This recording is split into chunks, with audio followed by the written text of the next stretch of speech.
Bueno, en este segundo video vamos a ver otro ejercicio de los que me pidieron y entiendo yo que aquí hay alguna duda, ¿ya? Por el teorema que vimos anteriormente, que era, o sea, perdón, el teorema que vimos en clases de existencia de unicidad. Pero vamos a resolver este problema de valor inicial y dice, muestre que y de x igual a la tangente de x más c, donde c aquí es un número real cualquiera, es una familia de soluciones para esta ecuación diferencial que está acá. Al igual que el ejercicio anterior, que es lo que hay que hacer, tomar la función y derivar y ver que se satisfaga esta expresión. Entonces, en este caso, solamente tenemos que calcular la derivada y ver que da uno más la función al cuadrado. Entonces, derivamos la función dada, ¿cierto? Derivamos y respecto de x. ¿Qué es lo que nos va a dar entonces? Nos da dy de x igual a ¿cuánto? La derivada de la tangente de x más c, ¿ya? Pero la derivada, ¿cuánto era? Era secante al cuadrado, ¿cierto? De x más c. Por regla de la cadena, yo debería derivarlo de adentro, pero la derivada de lo de adentro es uno, así que esto está multiplicado por uno. Ahora, esto, secante al cuadrado, es siempre igual a uno más tangente al cuadrado, para cualquier número real, ¿cierto? Eso es trigonometría. Si no lo recuerdan, siempre pueden partir de esta identidad, ¿no es cierto? Bueno, voy a ponerle otro número, o sea, perdón, otra letra aquí, seno cuadrado de alfa más coseno cuadrado de alfa es igual a uno. Todas estas expresiones salen de acá, ¿ya? Esa es fácil de recordar, ¿no es cierto? Que esto se cumple para cualquier real alfa. Entonces, si ustedes quieren deducir esta de acá, lo que pueden hacer acá es dividir, ¿cierto? Toda esta expresión por coseno al cuadrado, ¿cierto? Siempre y cuando coseno al cuadrado sea distinto de cero. Entonces te queda coseno al cuadrado más coseno al cuadrado acá. Y esto es igual a uno partido coseno cuadrado. ¿Ven? Entonces, ¿esto cuánto es? Tangente cuadrada. ¿Esto cuánto es? Uno. ¿Ven? Y aquí uno partido coseno, esa regla que yo me la aprendí como CS, ¿cierto? En el sentido de que uno partido coseno es secante y uno partido seno es cosecante, ¿cierto? Por eso CS y SC. Ya, esto era uno partido coseno secante CS y uno partido seno es cosecante, CSC, ¿ven? CSSC. Y esto es secante al cuadrado, ¿ven? Entonces ahí tenemos esta identidad acá. Y esto es, en efecto, uno más y al cuadrado de x. Por lo tanto, y de x, dada, satisface la ecuación diferencial. Satisface la EDO. Y ahí tenemos lista la primera parte. La parte B dice, como uno más i cuadrado y de f a de i son funciones continuas en todo el plano, R2, ¿sí? Pues son polinomios, son continuos. Utilice A para determinar una solución explícita del PBI, ¿ya? Hagamos esa parte primero. O sea, se tiene que cumplir que i de cero es igual a cero. Nos dicen eso acá, ¿no?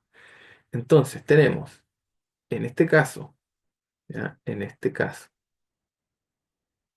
y de cero va a ser igual a la tangente de cero más c.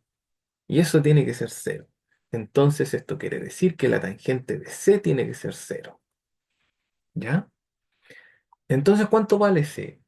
No tiene un solo valor definido, ¿no es cierto? Acá c puede ser, qué sé yo, un múltiplo de pi, ¿cierto? 2pi, 3pi, menos pi, donde k es un número entero. Incluso puede ser cero c. ¿Ya? Entonces tenemos y de x igual a ¿cuánto? Tangente de x más kpi, más k por pi, ¿ya? Donde k es un entero. Y uno podría decir, bueno, entonces la solución no es única, porque el teorema de existencia y unicidad, que lo puse acá al ladito, me dice que la solución es única, pero acá no tengo una única solución. ¿Qué pasa? ¿Por qué está contradiciendo esto? ¿Está contradiciendo esto el teorema? Y la respuesta es que no, ¿ya? Porque dice, aun cuando x0, que pertenece al intervalo -2,2, explique por qué la solución no está definida en este intervalo, ¿ya? Vamos por parte, miren, leamos el teorema. Teorema de Picard o existencia de unicidad, ¿cierto? Dice que tenemos una región rectangular, ¿sí? Donde f y la derivada parcial de f con respecto a y son continuas. Se cumple eso en este caso, ¿cierto? Nos dicen aquí, se cumple eso. Entonces dice, ¿existe algún intervalo? Y cero, que es un entorno de x0. ¿De acuerdo? En nuestro caso, x0 vale cero. Entonces tenemos que tener, el teorema garantiza que existe la solución en un entorno de x0. En alguno, ¿se fijan? En algún intervalo abierto. No dice en todo el intervalo. ¿Ya? Donde este PBI tiene solución única. Entonces, como dice acá después, en la PPT, si la van a leer, dice, el teorema de existencia y unicidad no da indicación del tamaño del intervalo. ¿Ya? Entonces, y no necesita ser tan amplio como la región definida. Entonces, acá, ¿ven? Acá esto es continuo en todo el plano, pero el intervalo donde existe la solución no necesita ser igual a todo el eje real. ¿Se dan cuenta? Entonces este intervalo podría ser muy pequeño, tan pequeño como uno quiera. Lo único que dice el teorema es que existe ese intervalo donde la solución es única. ¿Ya? Entonces, está bien. Y fíjense que además nunca habla de la continuidad de la solución.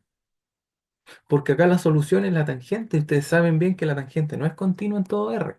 Pero aquí no se habla de eso.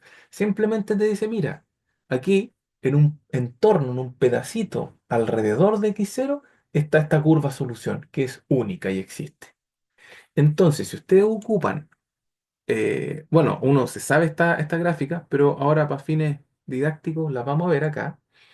Si ustedes ocupan una herramienta como GeoGebra acá, ustedes tienen acá tangente de x más, aquí dice k por pi, ¿ya? Pero pongamos solamente pi. ¿Por qué k por pi? Porque aquí lo único que hace el k es replicar, acuérdense, el gráfico, moverlo hacia la derecha y hacia la izquierda. Entonces, por ejemplo, este es para k igual 0, para k igual 1, para k o menos 1 debería ser acá, ¿cierto? Etcétera. ¿Ya? Porque son los movimientos hacia la derecha, hay que restarlo. ¿Se fijan? Entonces el PBI tiene como solución a esta curva que está aquí, que está definida en el intervalo menos pi medio, ¿ya?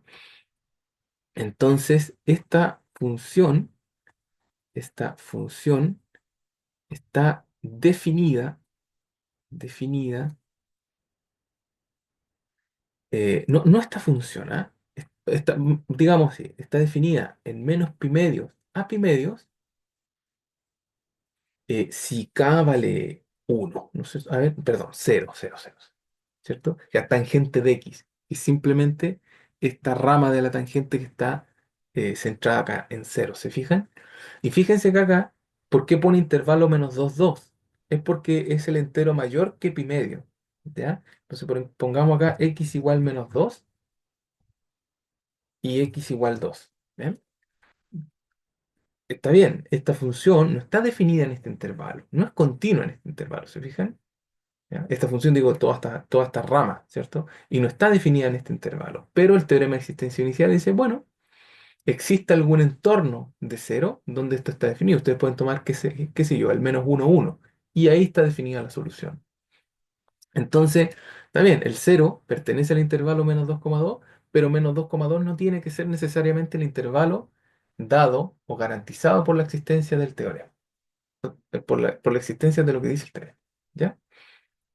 Entonces TH tiene que ser mayor que cero, ¿ya? Ustedes pueden definir su solución incluso en este mismo intervalo, ¿no? Porque los menos pi medio no los toma, que son los valores donde tangente de x no está definida, ¿ven?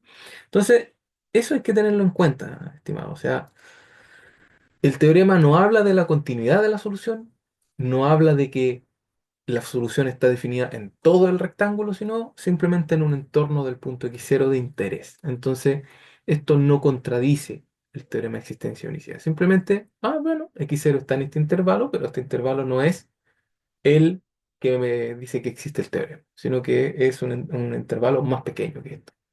¿Ya? Entonces, cualquier intervalo que esté contenido en menos pi medio pi medio les va a servir para encontrar la solución.